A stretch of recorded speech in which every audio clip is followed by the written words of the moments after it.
Good morning. I'm still reporting on the economy. Good news on the monetary reform front. It looks like the Dutch Parliament will be forced to follow the footsteps of the British Parliament and discuss the problem of national money creation by private banks. Since 2006, any citizen of the Netherlands aged 18 or older could start a citizens' initiative to have certain proposals discussed by the Dutch lower house of parliament, the Tweede Kamer der Staten-Generaal, or second chamber.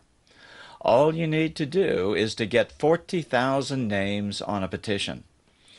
So, last Tuesday, the Dutch theater group De Verlieders presented a satirical skit called Taken by the Bank on one of the most watched TV talk shows in the Netherlands.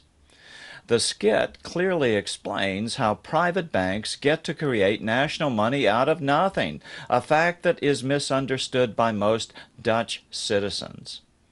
The theater group worked with the Dutch monetary reform group Ons Geld to develop the script. Within 28 hours, over 40,000 petition signatures had been gathered, and they're now aiming at collecting over 100,000 signatures. Meanwhile, the satire was also performed by invitation at the Dutch Central Bank in their cozy 185-seat in-house theater. Top directors of the bank were also present, including the chairman of the board and the president, who also sits on the board of the BIS, the Bank for International Settlements in Basel, Switzerland. It was reported that at least 30 employees of the central bank would sign the petition to the lower house of parliament. The actors reported that many central bank employees were deeply disturbed by the revelations and remained for extended discussions with the actors afterwards.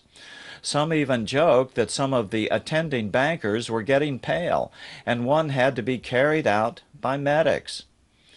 My experience is that most bankers do not understand this process. They just go through the motions of their jobs. I've even debated a member of the Federal Reserve Bank of St. Louis, and it was clear to me that even he did not understand the money creation process. The Dutch satire will be translated into English, and we'll have it right here as soon as it is. The overall sense in the Netherlands is that this is a huge turning point in the fight to bring monetary reform to fruition. These debates in national parliaments are starting to happen now, and the effect is going to snowball.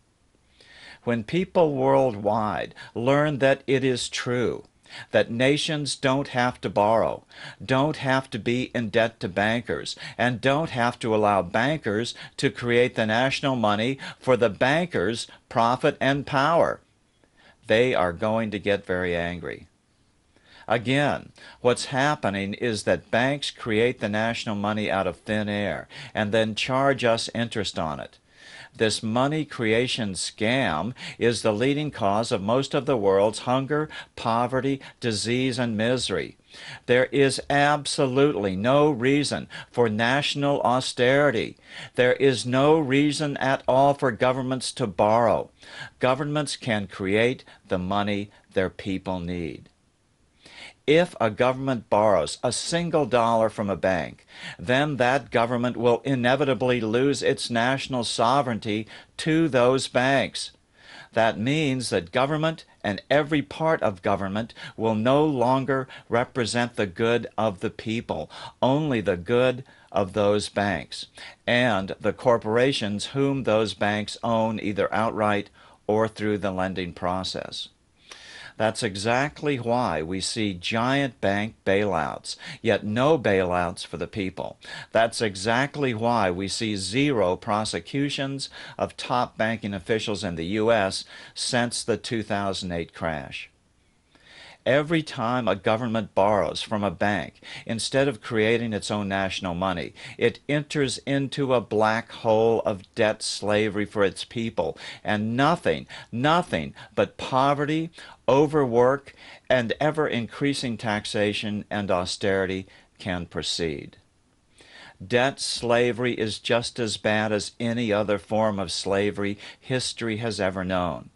This debt aspect or debt component of slavery is what has been disguised from the freedom formula for the last 2,500 years. Until we eliminate government debt, we will never be free. And as a result, every human in every nation will have to work harder and harder and get less and less. The result is that more and more people will just give up and go on the government dole and live out their lives at a minimal subsistence level. Consequently, government buy-in will collapse, and without buy-in, the rule of law will collapse, and without the rule of law, humanity's dream of freedom will fade from the pages of history. So I say, go Dutch. Go Netherlands. Go Ons Geld. Go Dutch Parliament. This is your most important duty, your moment in world history. Lead us back onto the road to freedom. I'm still reporting on the economy. Good day.